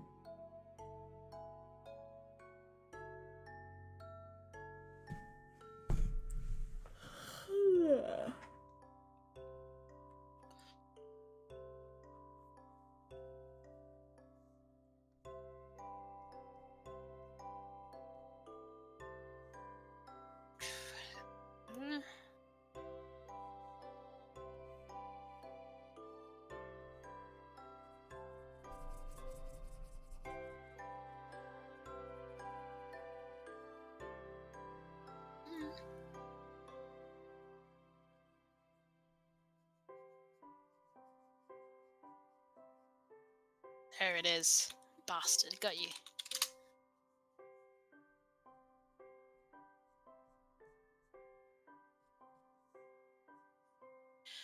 The problem is with planting seeds in this death is that because I don't know where it is going, I can't. I can't foreshadow because I don't know what's gonna happen next. The only thing I know from here is that they have to leave.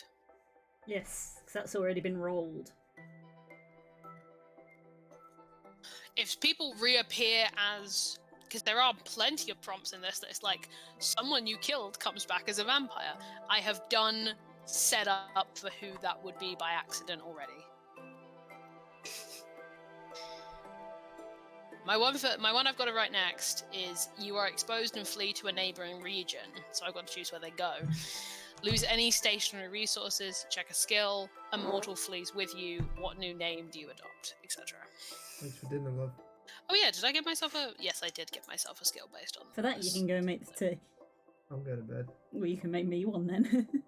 You should go to bed. It's bedtime. I'm still doing art.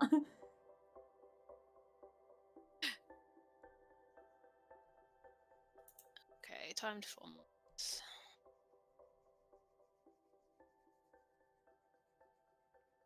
This is a rare chapter where I've actually read the whole thing out, so I will post it, but you guys have heard all of it.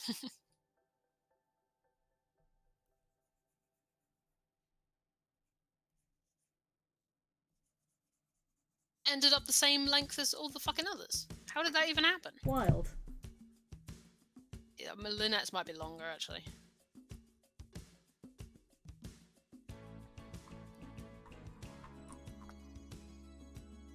Lynette's 5 pages? If they were.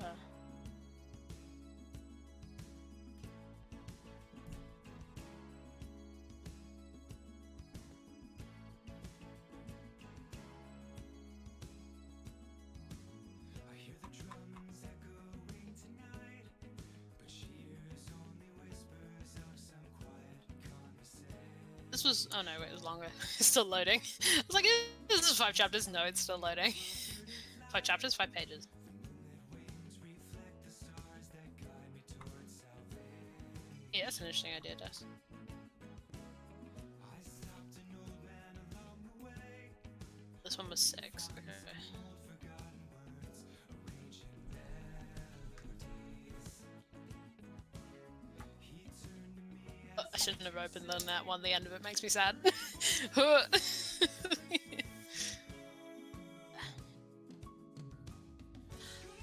for half an hour, I guess I'll do the other thing I was going to do tonight, which is just type up something I've already written, which is my least favorite activity. Yeah, we're probably only gonna vibe for another half hour or so. There's only 3 pages worth of typing up to do, so probably cover me. God, I've got to read my fucking handwriting. Curses.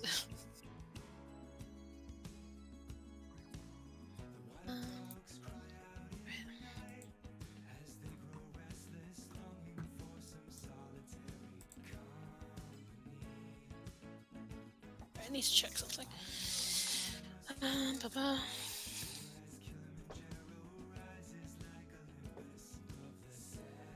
There's a.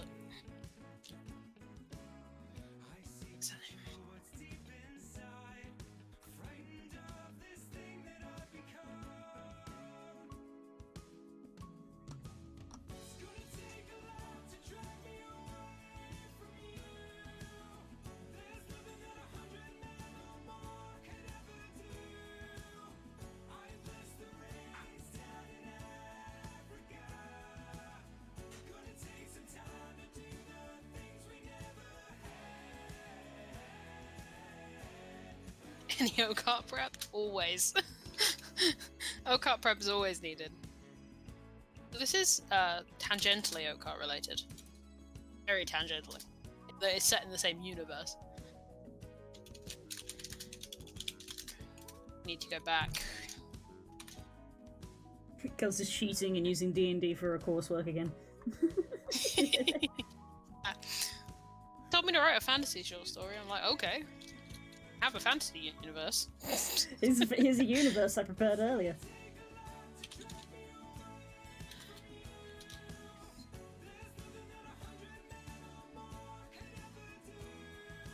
This set how many years before current point?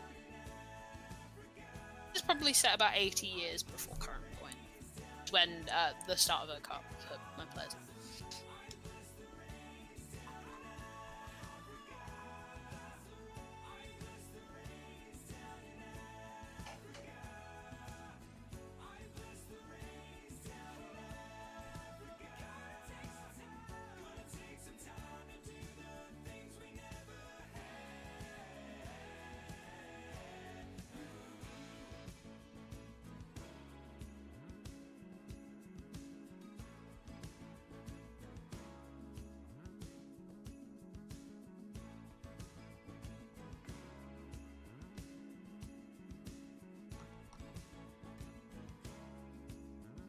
How many countries from RPCs come from didn't exist back then? Exactly 1. And in fact, this is about that.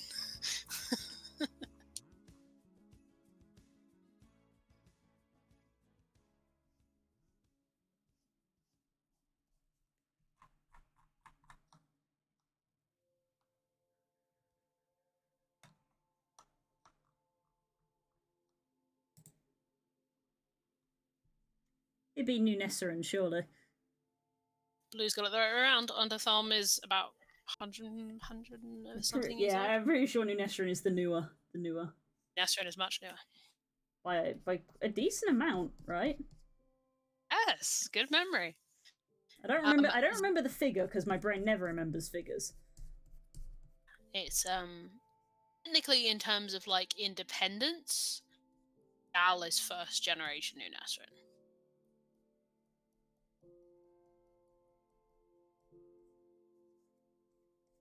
Like Zal's parents are like foundational members of New Nesrin. Dang.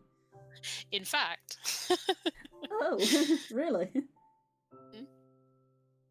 In fact. I'm currently borrowing one of Zal's parents for this.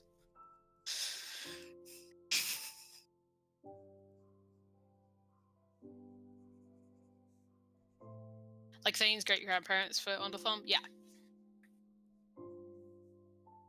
Like, Onderthumb's like, 3 or 4 generations in at this point.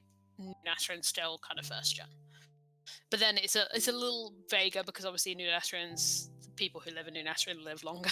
Yeah, long lifespan, so it's harder to judge. Yeah. Remember, Zal was either very, very like a baby or like born in New Nasrin. I actually can't remember right now.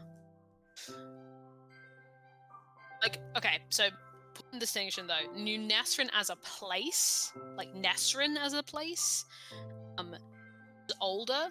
New Nasrin being independent and mobile is within Zal's frame. Sorry to distract, but wolf beans, very valid. Carry Beans! on. Beans. We do not talk enough in Okar about Tala's. The Tala has beans. I know. It is something that nobody addresses. Beans. They're right there underneath the teeth. I think it's because everybody's just like teeth. Teeth and claws kind of take priority over the beans, but the beans are very much part of the overall picture. Look, I am a very simple woman, and I have already got a very, very scribbly, scrappy doodle of a certain lady examining Tala's beans. Much like she has examined her teeth.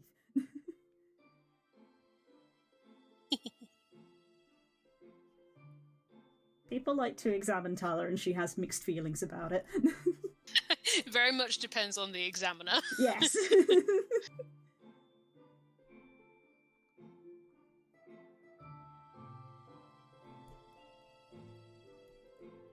Just saying, if Cordelia wants to examine Tala's beans, she probably won't say no. That's fine, yeah.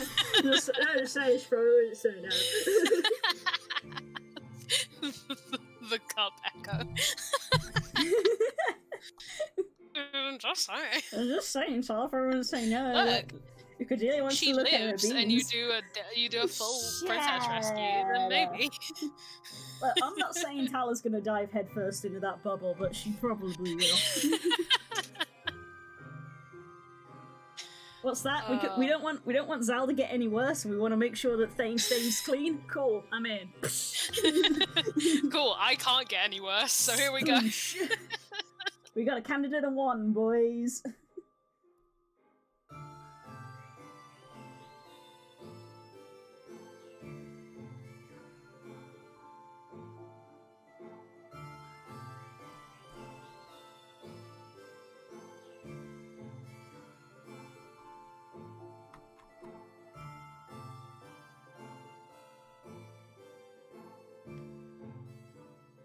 I don't know if the stream is high enough quality to make it clear, but the layer is labelled beans. Very important. Speaking of beans, is my bean child around? Where's the bean baby?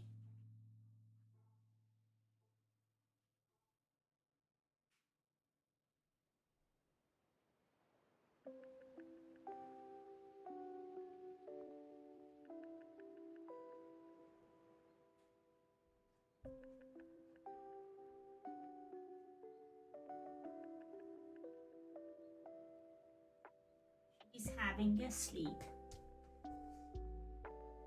The bean baby's having a sleep. Not disturb her. He has been disturbed enough. She's had a very, very unsettling weekend.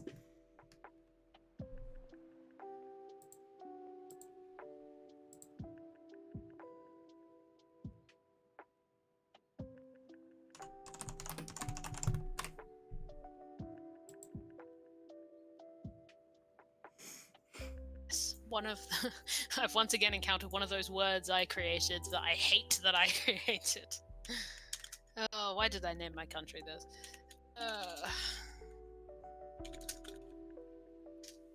I've forgotten my own calendar again. What the fuck is this month called? Got it right! Hell yes!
Oh, you did make me a cup of tea. Thank Aww. you. I love you loads. Good night. I'm only going to be going for 20 more minutes anyway. Thank you.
I can hear the distant screaming of someone being bothered.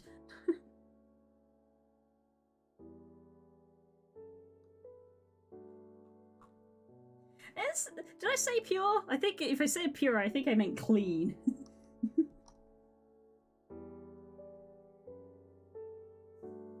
I don't remember what I said, but I probably meant clean. I like clean. Don't do drugs, kids. Centralis blood, not even once. Not even once.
The deep concentration times. It's because I'm literally transcribing from one thing to another. I just need to stare at it. Forgot how much I like this character. I wasn't having a go at you. I wasn't having a go at anybody. Just saying we're on No, that. I'm just commenting. We're at that part of the stream again where both of us are dead Yeah. and silent. Yeah, I think I've been there all day. At least all stream.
Has been transcribed.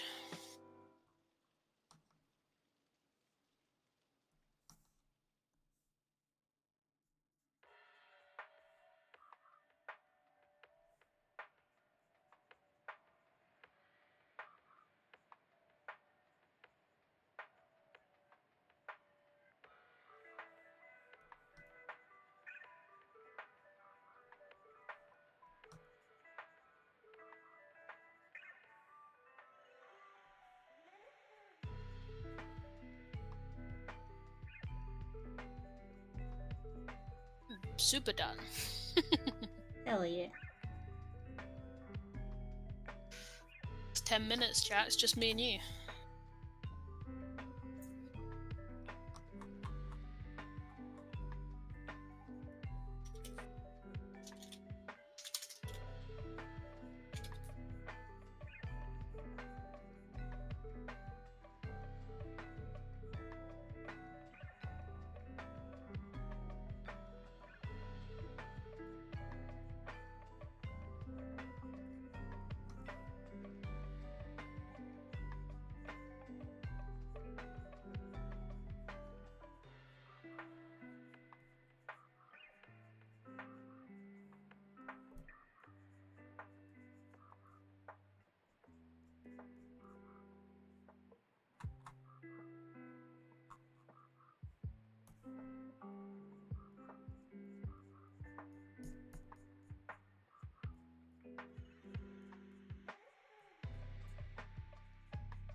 How goes your arting? Very good. Yeah, a great deal of shading happening, and it's very sick and cool. Thank you. Yes, it's been like freaking, months since we looked at this piece, but people who've been watching the stream for a long time know that I once worked on this for like freaking 4 months straight. And I got it to a place where I was like, it's almost totally done. It was like It was like 99% there, and it has lived on my desktop this entire time, so I've always just been aware of it. And today I was just like, I don't know, I don't want to do anything else. I was like, maybe I'll mess with this. And the main thing that I needed to change was that Tala needed more contrast. So, I mean, I've got how it was earlier here, and the comparison is mainly that Tala's had more contrast put on her. I can see, yeah. Yeah, which is bringing her out a bit more. Which I prefer. Looks so cool. That is the main thing that I needed. I was like, it's almost totally done, but Tala needs more contrast, and now she does. Now she has more contrast. And she also has a little bit more definition in certain places, mainly from that increased contrast.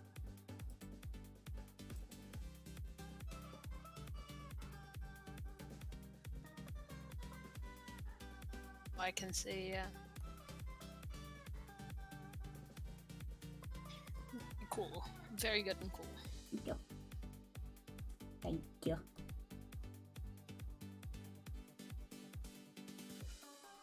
Beh.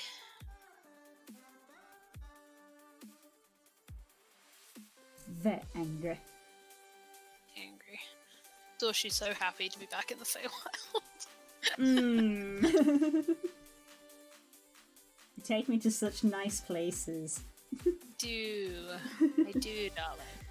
Just lying there in the Fey grass, staring up at the shattered sky, going, "This is still better than Palan'smore."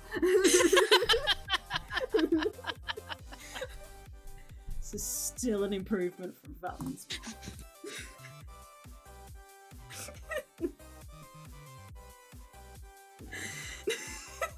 I can't get over how beautifully in universe that sentence was. Looking up at the shattered sky, thinking this is still better than Palan'smore. I mean, yeah.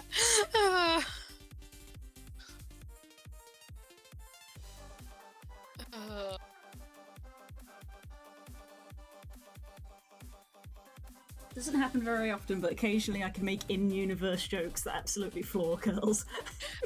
I've got to be honest, for people who don't run a campaign or don't homebrew or whatever, nothing destabilizes your entire world like your players making in-universe compatible jokes. Literally nothing. Like,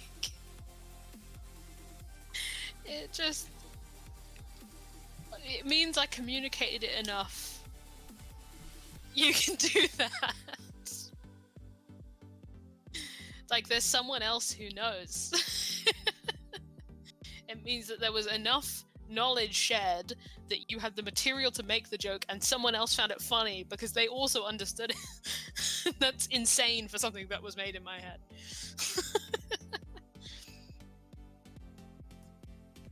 Pin tweet about Ondlethom on Twitter still makes me laugh. Making jokes about my own world is funny. The fact that you guys get it is good.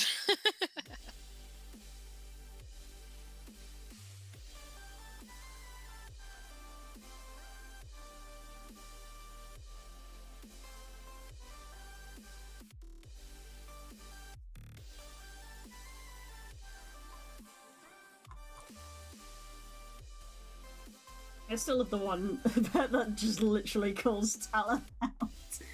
One of you is literally a 9-foot werewolf. We have eyes and also taste. Oh. Yeah, that whole trend was so funny to me. Tweet like your campaign is real. Need someone in New Nesrin to invent Twitter. Chaos. The sheer amount of chaos that would bring.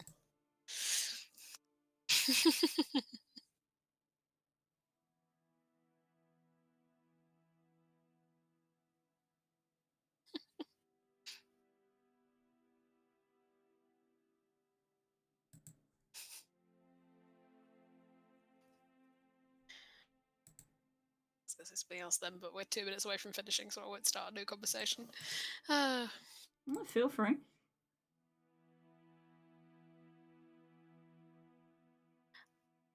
I went into the character creator today to check something in Final Fantasy. This is a Final Fantasy topic. Mm-hmm. And I forgot. Isn't that what the magpies were already doing? That's very funny. You for putting the thread in chat, Taz. And I forgot that Iphignia's little brother is 7'1". So the term little is used sparingly here. But he's younger than her. Iphignia's 5'3". Pacus is 7'1". Gotta love gender dimorphism. Oh my god, I completely forgot. I was like, oh shit, he's a full 2 foot taller than her. That's so funny. I'm just imagining Iffy being like, this is my little brother.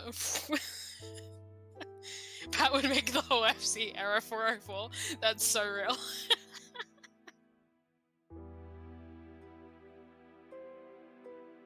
Yeah, I was tweeting about this earlier today on Forbidden Twitter.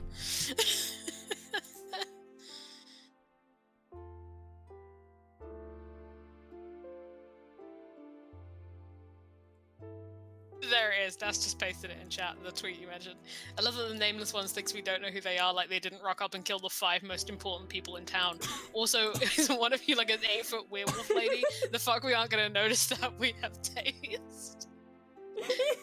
It's so true. Turn up and kill the 5 most powerful people. I don't generally think I'm funny, but I'm very funny in this thread. Mm-hmm. Oh, what? So the new queen is evil? She's also hot. What now? Goldwood one does make me laugh.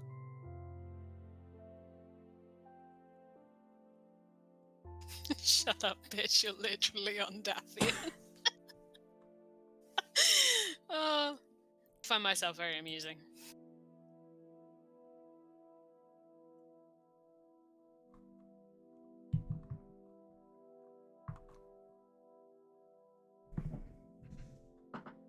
I do very much enjoy. I tweeted about it in this thread of whoever stole that Goldwood prototype is a national hero, because watching the IM lose his shit about it every time he's asked by a paper is the highlight of my day. The idea of Zal's father constantly being asked about it is so funny to me. It's like, hey, how's that going? Do you know who did it yet? He's like, no.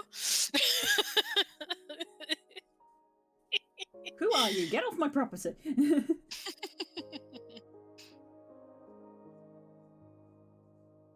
I know, but hey. uh.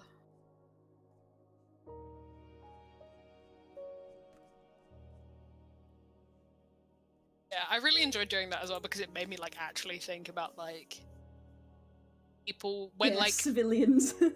yeah, but like as well of being like, what's like the shithole place to live in the resting lands? And my answer was Josiah.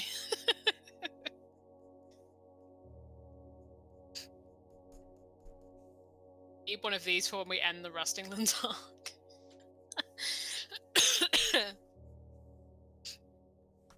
What, you mean a new thread of memes? Or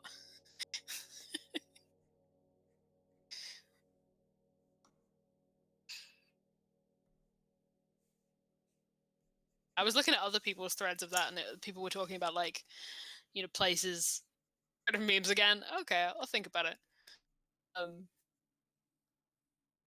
But people were talking about like, you know, people have like their whole campaign set in one place, like one city, and like people memeing about that, obviously. But it was like, oh yeah, what's like, you know, people who are like, I hate this damn city. Where do they live? And they live in Josiah.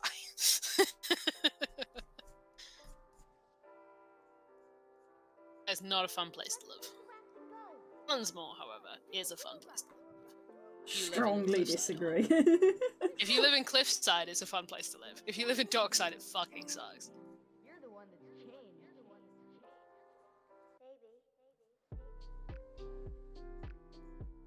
Not that I can comment on, you know, any of the places you guys haven't been. Like, you guys have never been to Stone Meadow and stuff like that. He's like the PS4 Spider-Man. There's a Twitter thread for it, the sidebar constantly. I always think about it. I played a lot of City Skylines, and they also have a Twitter thread.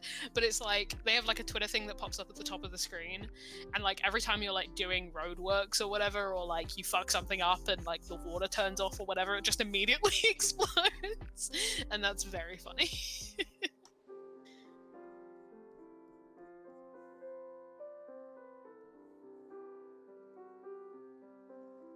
Okay.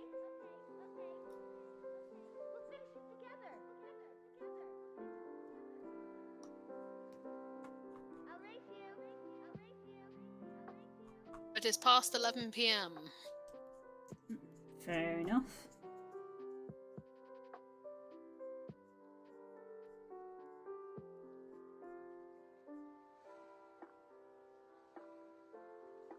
You were just like, understood. Yep. Yeah.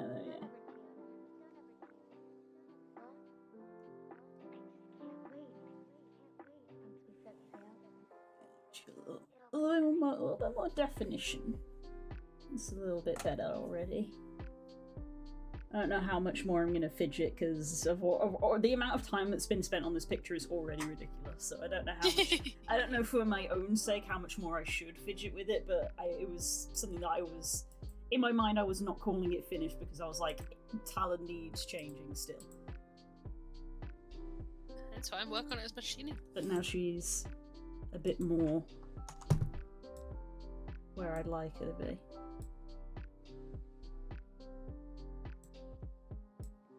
Doing it, chat. Right, are we heading off? Let me just do there we go.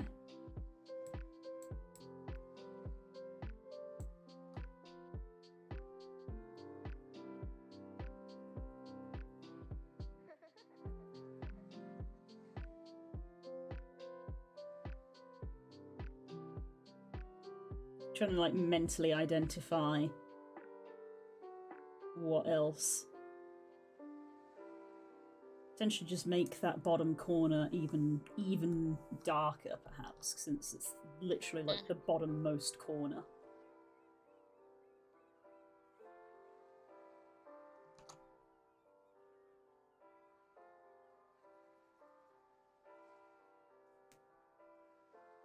And then what else?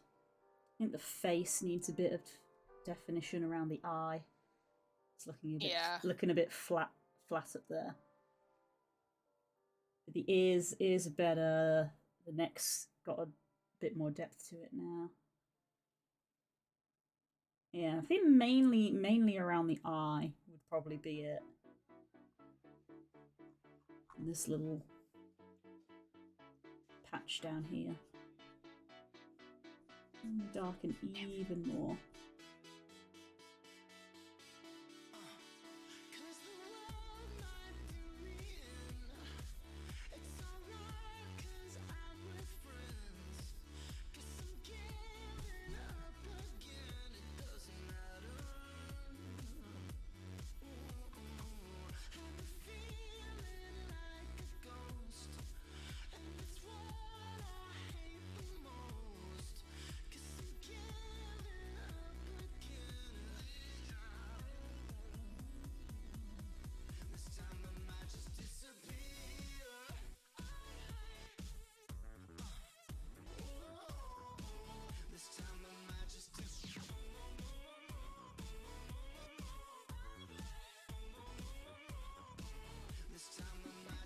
I'm not going to start the eye, but that's a little mental note for myself of the eye is probably the last place that I'll fidget with before I sort of, for my own sake, kind of call this done. Because it's just been going on for almost a year. It needs to be finished, really.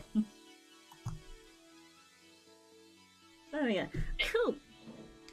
Thanks very much. Thanks very much, everybody, for hanging out for the stream. As we discussed slightly earlier, there is no D&D this week, so I don't know if I'm going to do any bonus streams. That will depend on how I feel. Anybody who is eagle-eyed might not have spotted that there is actually some TCG in the background for me to open. I normally do that on Sundays, but I might be busy this Sunday, so that may get moved to some point this week. So keep an eye on my Twitter timeline, as I may just randomly drop a afternoon stream, because I do it in the afternoon when there's daylight, because in daylight TCG openings. So keep an eye out for that during the week. That could be something that mystery happens. You'll have to follow me on Twitter to find out when. Yeah. If not, we'll see you next week. Yeah. So take care, everybody. We love you loads. Mwah.